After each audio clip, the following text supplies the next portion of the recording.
Why does one browser tab crash, but the others keep working? And where does your browser actually store data after you close a website? Because modern browsers don't just display pages. They isolate tabs, manage multiple internal processes, and provide several storage systems behind the scenes. Let's go inside the browser. Let's start with storage. When you use a website, it often needs to remember information. Some data exists only while the app is running, such as temporary in-memory state like UI selections, form data, or application state managed by tools like React State or Redux. By default, this state lives in memory and is cleared when the page reloads, unless the application explicitly saves it using browser storage. Other data needs to survive page refreshes, tab closes, or browser restarts. For example, your login session, theme preferences, items in a shopping cart, offline data. So where is all of this stored? Browsers provide different storage systems for different purposes.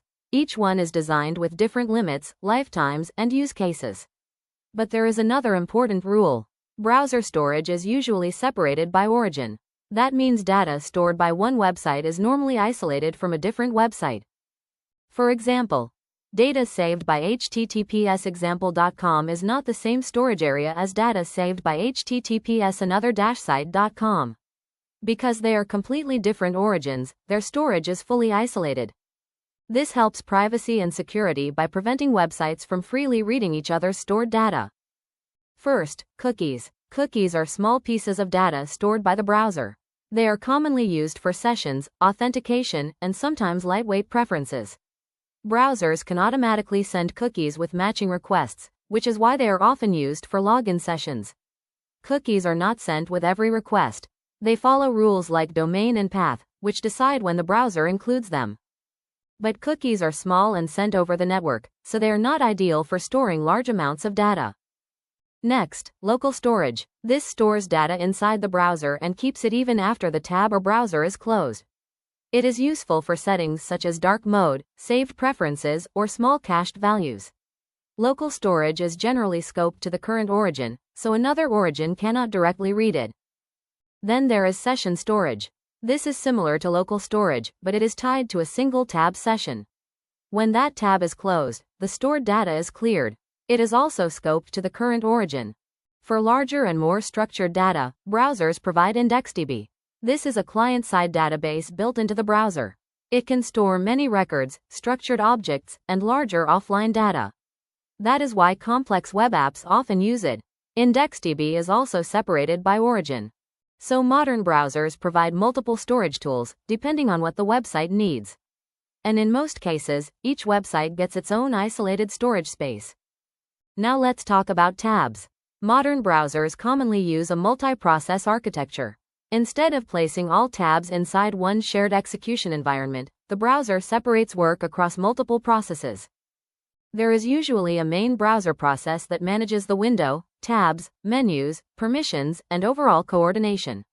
Then each tab often runs in its own renderer process. That renderer process is responsible for page rendering, DOM handling, and JavaScript execution for that tab.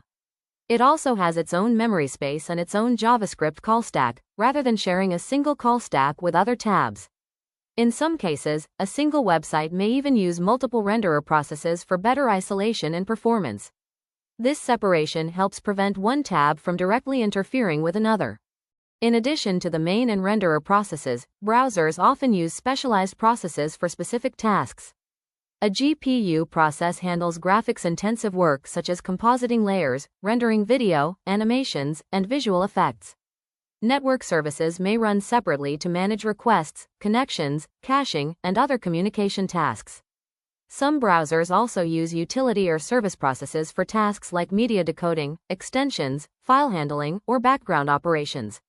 By separating these responsibilities, the browser can keep the system more responsive and organized. Why use multiple processes? Because it improves stability. If one tab crashes, the others can continue running. It also improves security. A website running in one tab is isolated from directly accessing another tab. This sandboxing model helps contain malicious or buggy pages. And it improves performance. Different tabs and browser tasks can run in parallel. Multiple processes can be scheduled across different CPU cores, allowing modern multi-core processors to be used more effectively.